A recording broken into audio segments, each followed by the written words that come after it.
Hi, welcome to my channel. I'm Gina, Patrick Hat's Place.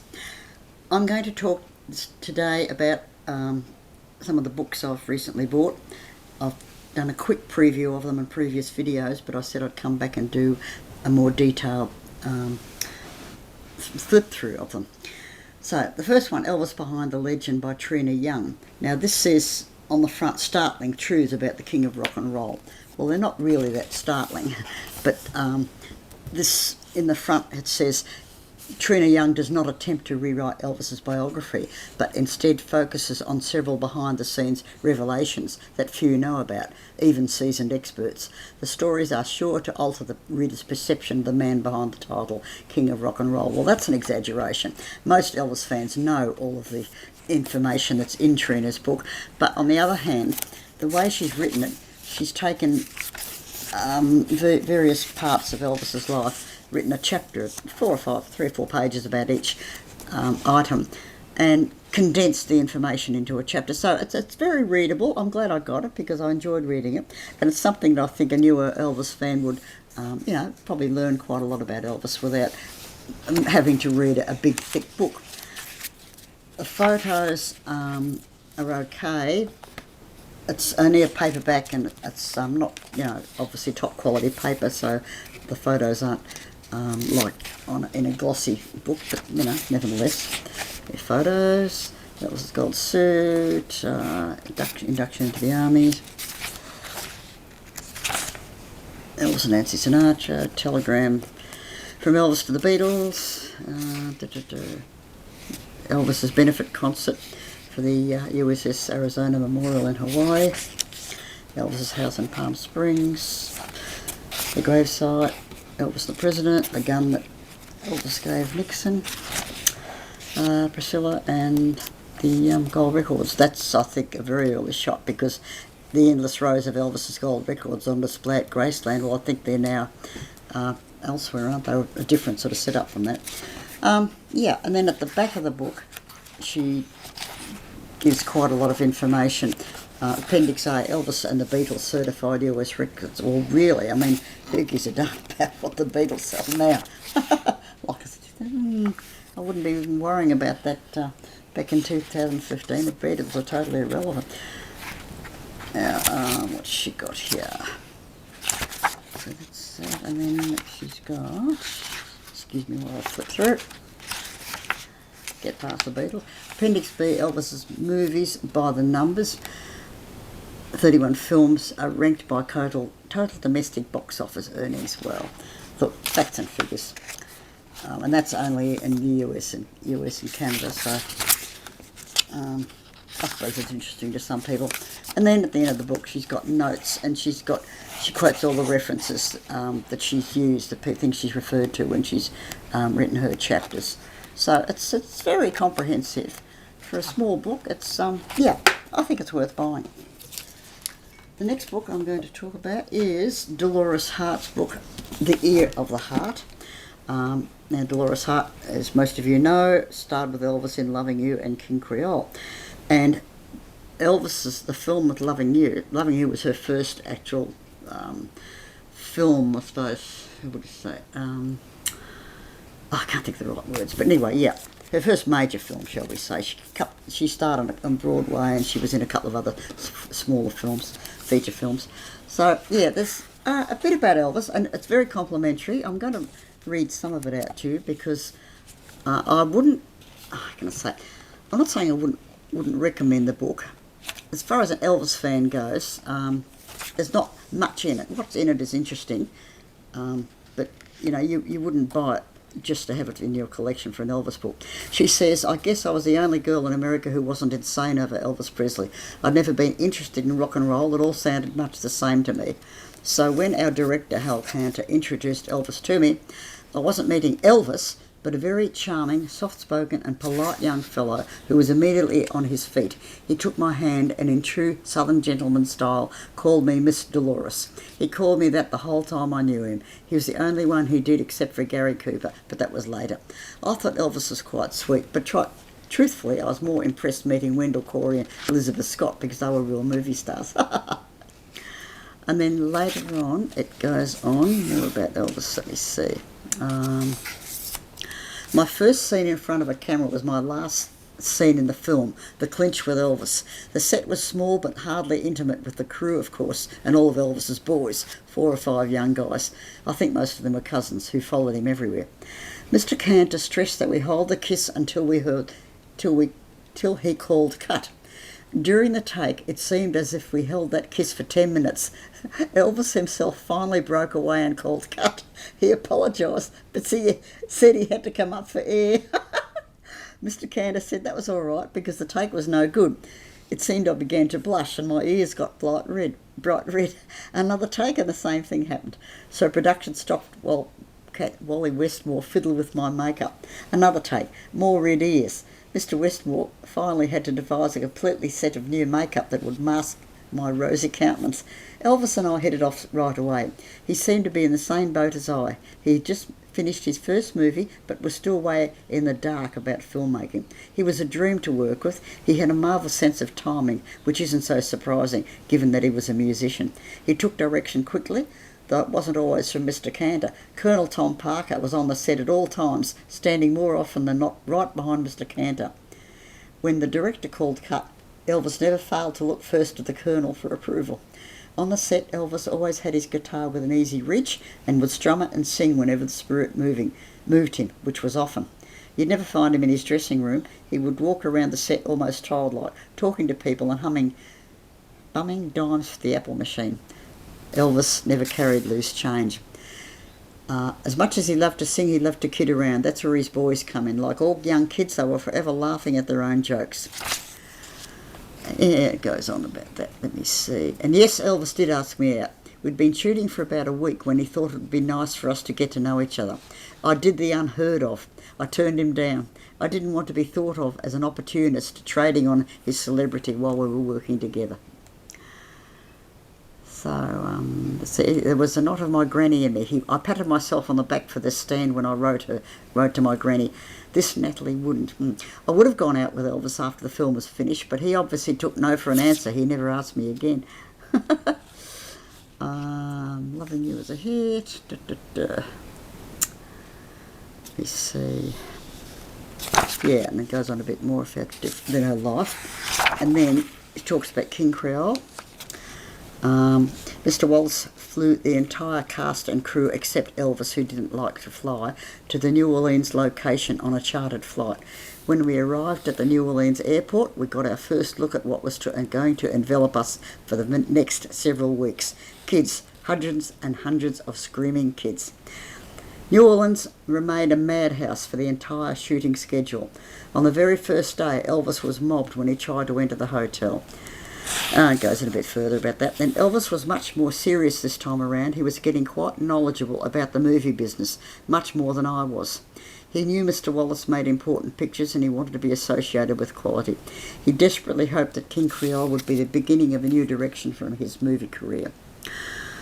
One morning while we were waiting to be called to the set, we had to wait in one of the rooms in the hotel because the fans made it impossible for Elvis to wait on location. Elvis suddenly took the Gideon Bible out of a drawer and opened it at random, letting a finger fall on a verse. He read it and turned to me and said, "Now, Miss Dolores, what do you think of that?" We talked about the verse and what it meant to us personally. He did this several times more, opening the Bible and casually selecting a passage. I was impressed to find that Elvis was no stranger to the Bible. He quoted from it quite often. In the evenings after production wrapped, Elvis and I would share a limo back to the hotel.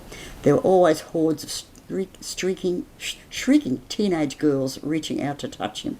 He reacted politely, but of course he couldn't stop or would be stranded for hours. Once, however, he did stop for a moment and spoke to a girl who had just called out, "You're the king." "Don't call me the king," he said to her softly but firmly. "There is only one king, the Lord Jesus Christ."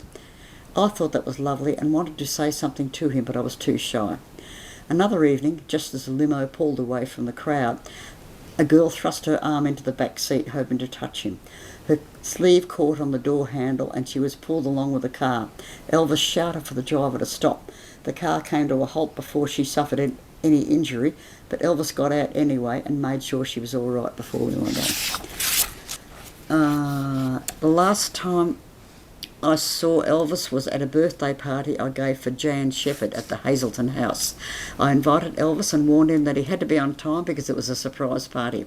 He said he would try, though I didn't think he'd come. But on the night of the party he was there on time, laden with gifts and of course his guitar. For most of the evening we had a private Presley concert. I dragged out the clarinet and we played duets of Danny Boy and Grandpa's favourite tune, Whispering. Yeah, so that was pretty much all. There's a few more bits, but they're the basic bits about Elvis. And then she's got some photos taken around about the time of King Creole. Loving You.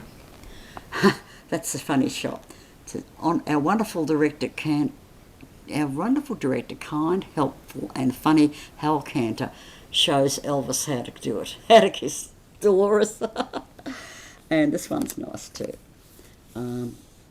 At the end of the day, Elvis escorts a lady in true Southern gentleman style, helping her step across the log. And finally, in this book, a publicity shot for King Creole. And this was taken at the birthday party. Elvis was a surprise guest at the birthday party I threw for my friend Jan. Yes, he brought his guitar, but that's actor Ty Harden. So Elvis is sitting there while they're unwrapping presents, and that's Ty Harden apparently playing Elvis's guitar. Elvis and Ty Harden were pretty good friends, apparently. I read somewhere else. And Valerie Allen and I wish Elvis good luck at the studio farewell party before he left for military service. So yeah, look, that's pretty much all. I've only read up to about here. It's an interesting book if you like biographies and so on, but I can't say I don't recommend it. I wouldn't recommend to buy it if you're only looking for stuff about Elvis, because there's really not that much.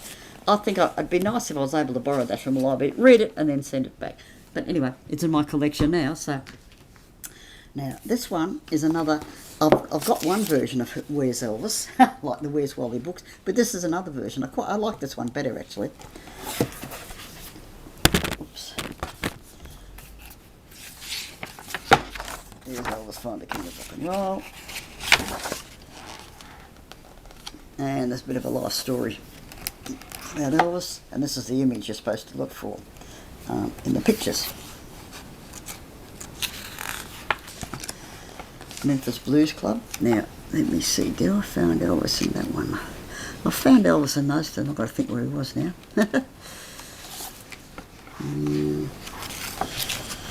Graceland. I found him here too. I don't want to mark the book. I should put actually I should put a piece of sticky paper where I found him. Welcome to Las Vegas. Found him this one too. Look at Colonel Parker. The artist put Priscilla and Colonel Parker and various other people. Marilyn Monroe, the Memphis Mafia.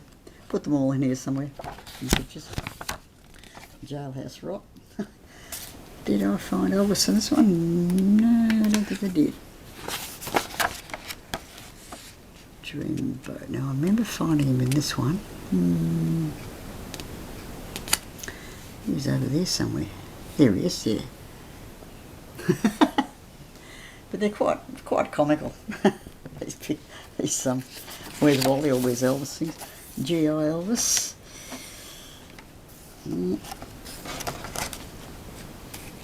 Tonight Elvis in concert. The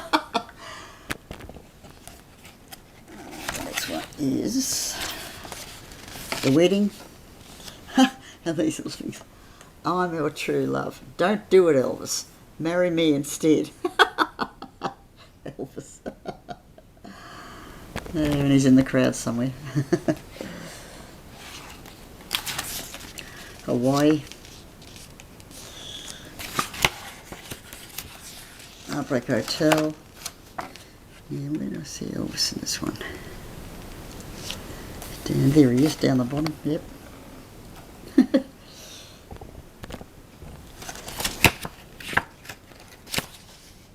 Sun Studio. And then at the back they did you also spot Priscilla, Sam Phillips, Lisa Marie, Colonel Parker, Marilyn Monroe, Johnny Cash, Frank Sinatra, Tom Jones, B.B. King, and the Memphis Mafia. So, look, it's a fun book. I showed it to a girlfriend yesterday. She was laughing her head off. She thought, that's amazing. Okay. I've got room enough on the film, I think, to do a flip through of this book, The Illustrated Elvis by W A Harbinson. This is a very old book, which I had in my initial collection, which I left behind when I left my first offering. Anyway, got it again now. Let me see, published in 1976. So yeah, looks like Elvis is probably still, well, yeah, he was still alive when this was published, so got some great photos. I was a lonely teenage Bronco buck with a pink carnation and a pickup truck. American Pie. The usual photos, Elvis's life story, childhood photos. Get this back again. Again, not printed on glossy paper, so the quality of the photos is average. But there's some quite rare photos in here.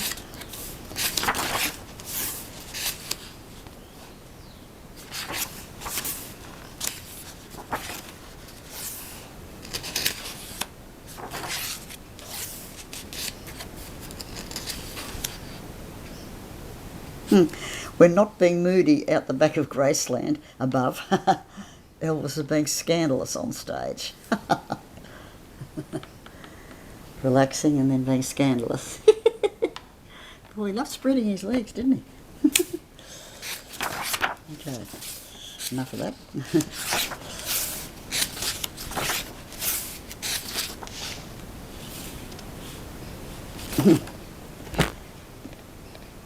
Playing cops and robbers at the back of Graceland. He got a gun in his hand, had he? Hard to tell.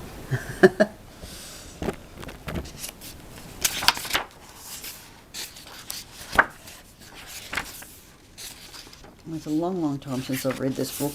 Of course, I can't remember what's in it. A lot of text.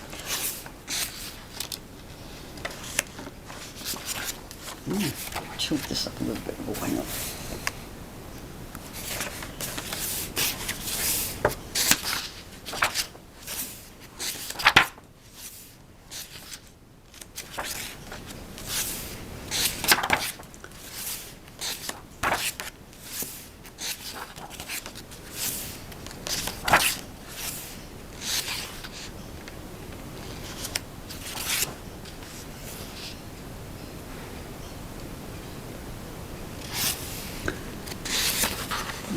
Fans.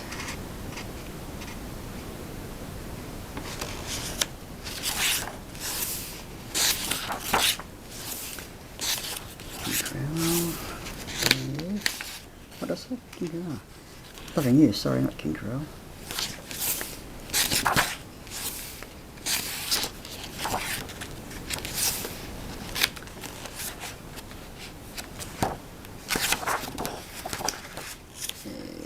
Photos from Dolores Hart.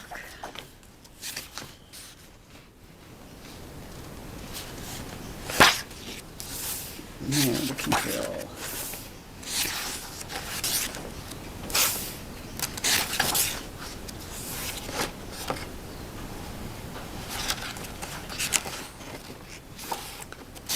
Elvis Sinatra, Juliet Press.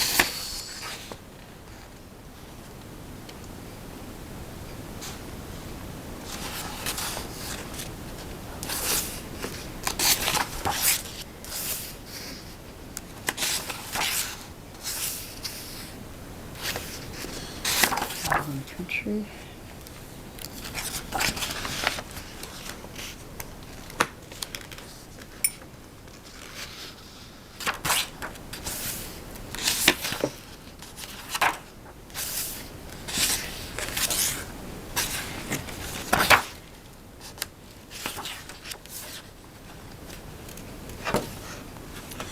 Yeah, so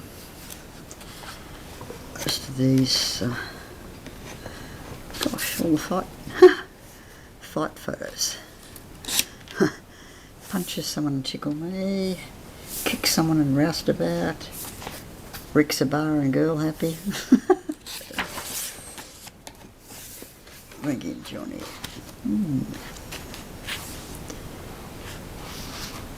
Marianne Hill flashes her legs in Paradise of Wine Style. Say who was kissing me, but ooh, yum. Nice photo.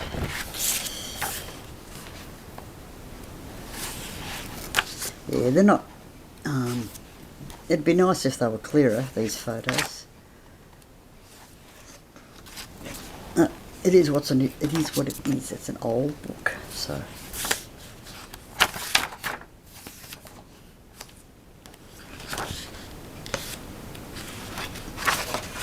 I really don't know why I bothered buying it. I've got so many better books now. The books by Sean Shaver and Paul Richter. But I guess historic value for an Elvis fan.